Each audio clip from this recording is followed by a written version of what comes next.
vì mà đó mà chưa dùng mười một cái nè mình khăm vào hai nữa chắc phải scott như vậy là bạn khăm cái này về đây bạn bắt tu nè vậy anh nhóc khăm chứ thế đó ấy mày ai khăm đây đâu chứ ôi chết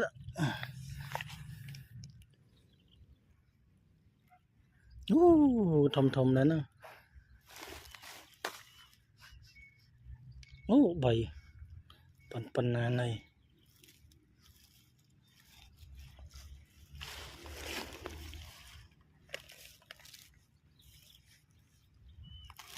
mình đã bày được đi bày cái phần ấy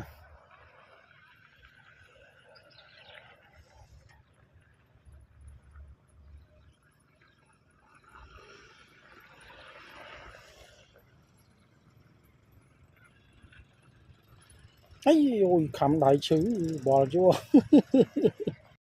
mày được cậu phần này cỡ đuông